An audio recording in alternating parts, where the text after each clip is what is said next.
see 5 problems on the board. Alright, in problem number 1. Alright, you are required to evaluate the integral of 3x times the differential dx. Alright, now to continue the formulas for integration. There is a formula that u raised to the n power multiplied by your du. Then b equal now to u to the n plus 1 divided by your n plus 1 and plus your constant of integration c. Alright, going back to the required equation. To convert the radical to exponential, that will be the quantity 3x raised to the positive 1 multiplied by the differential dx. When you compare this required equation to your formula, meaning you let that your u will be 3x, then letting that your n, your exponent, your n will be 1/2.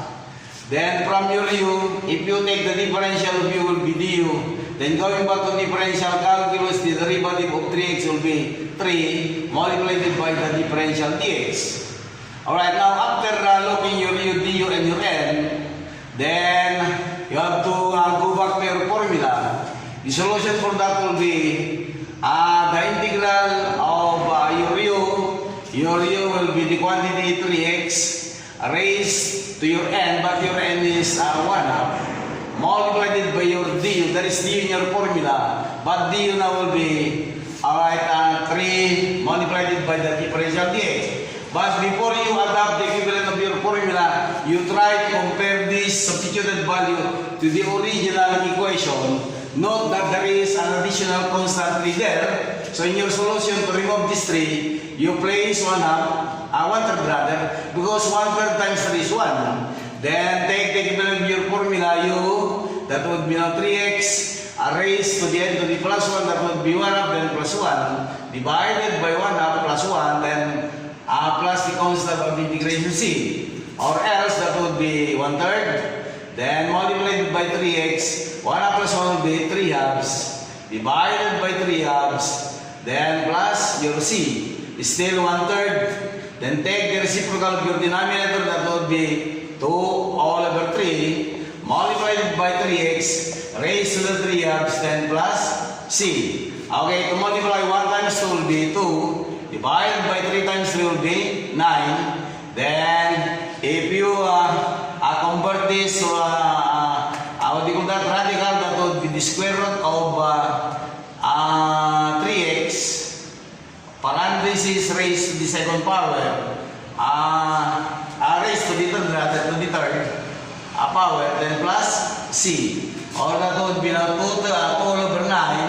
Then if you are going now to extract that one, that would be square root of 3x, parenthesis squared, multiplied by 3x. Because 2 plus 1 will be to the third power, then plus c. Now, still that would be 2/9. Then, according to algebra, that would be the end root of 3x, parenthesis squared, multiplied by square root of 3x. Then plus c. The radical sign will cancel from your squared, but the remaining term there will be 2/9, then multiplied by your 3x, then times the square root of 3x and plus c. I divide 3 by 3, that would be 2/3 of x times the square root of 3x, then plus the constant of integration of c. Alright, that is the way how to use your formula. U raised to the n times your du, then b equal to u to the n plus 1 divided by n plus 1 plus c. Alright, we proceed to problem 2. Alright, now you consider this middle term because you have to let that your u will be x squared minus 2, your n there will be to the second power. Alright, because your formula, in your power integration, that would be u to the n divided by your n, that would be u to the n times du is equal to u to the n plus 1 divided by your n plus 1 plus c. Meaning, you let your u will be x squared minus 2, your n will be 2. Alright, here, let that u will be x squared minus 2 your ender will be to the second power. So that through differential calculus, the differential of du will be u is du. The derivative of x squared will be 2x. The derivative of a constant is 0 times the differential dx. Now substituting these three to your formula, the integral of u will be the quantity x squared minus 2 raised to the n, but your ender is to the second power. Multiplied by du, there is d in your formula, du.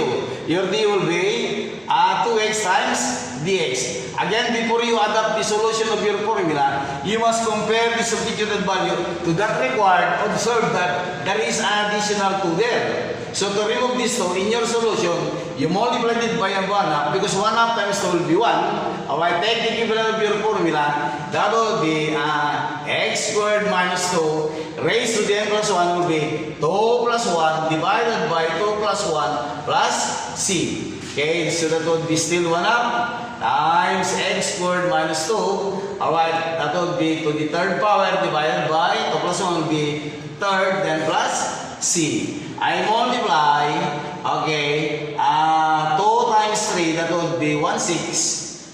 I multiplied it by x squared minus 2 raised to the third power, then plus the constant of integration c. Kasi a fractional equation. That to evaluate this fractional equation, there is a formula for integration that the differential du divided by your u will be the ln of u plus the constant of integration c, or in other words, natural logarithm of u plus c. Alright, now from this formula, there is a numerator, a denominator u. So your u is being found in your denominator. So to let that, your u will be 5 minus 2x. Taking the differential of u will be du. The derivative constant is 0. The derivative negative 2x will be negative 2 times the differential dx. Substituting again this to u and du to your formula, the integral of du now will be negative 2 times dx divided by your u, but your u will be 5 minus 2x. Then before again, you adapt your the equivalent of your formula. You try to compare this substituted value to that required equation. Observe that there is an additional negative 2 there. To remove the negative 2, we multiply it by negative 1/2 because negative by 1/2 will be times negative 2 is 1. Okay, then take the equivalent of your formula, natural logarithm of u. Your u will be 5 minus 2x, then plus the constant of integration c. Question? Problem. You are required to evaluate this fractional equation. So, before you evaluate, you have to translate from radical to exponent, that would be x raised to the positive 1/2 times dx divided by 1 plus x multiplied by converting, that would be to multiply x to the 1/2. Or in other words, that would be still the integral of x raised to the positive 1/2 times dx divided by 1 plus, if you combine this through the loss of multiplication, that would be x, 1/2 plus 1 will be raised to the 3/2. Okay, we go now to integral calculus. That is a part of algebra. Now when you to let, okay, wait, your formula rather, the integral of du divided by u, then will be the natural logarithm of u, then plus the constant of integration c.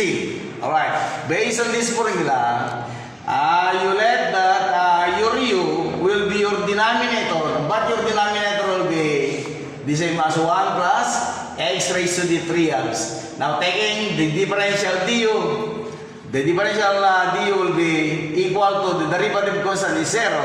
The derivative for this will be differential calculus, that would be 3/2 times x to the 3/2 to the minus 1 times dx. So still that would be now du will be equal to 3/2 times x. 3/2 minus 1 will be 2, that would be positive 1/2 times dx. But if you change this to radical again, that's still du, then d equal to 3 all over 2 x. X to the 1/2 is to convert radical, that would be square root of x times dx in oblique. Okay, when your d and your u is there, alright, we are ready to solve for the required integration. From your formula, the integral of du your du now will be 3 halves square of x times dx divided by your u. But your u will be 1 plus x raised to the 3 halves. Then, again, don't forget to compare this to the required equation. Okay. The required equation, there is an additional 3 halves. No one the 3 halves, alpad lang. So, how could we remove 3 halves? In your answer, we multiplied it by all over 3. Then, multiplied it by the natural logarithm of your u. Your u will be, what is the u? Your denominator, that would be 1 plus x raised to the positive 3 halves, then plus the constant of integration c. Or in other words, that would be 2/3, the natural logarithm of 1 plus, in your original equation, that would be x squared of x, then plus the constant of integration c. Okay, last number of your assignment. Now, before evaluating or removing the sign of integration, okay, let's try to use our knowledge in algebra by applying the special product formula that a minus b raised squared then be equal to the square of the first minus twice the first and the second plus the square of the second term b squared. You studied that in your K12.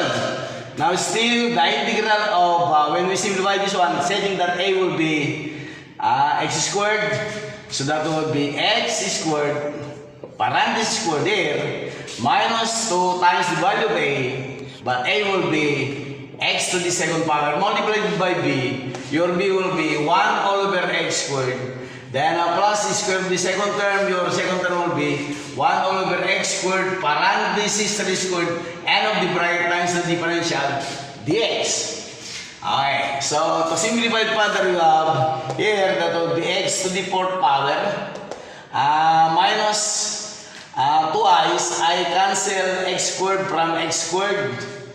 Then plus the square of this fraction will be 1 squared will be 1 all over x squared will be x to the 4th. Okay, parenthesis times the differential dx. So when we simplify, that would be term by term x to the 4th times differential dx minus 2, where is the constant, the integral of dx. Then plus the integral of 1 times dx will be dx divided by x to the 4th power.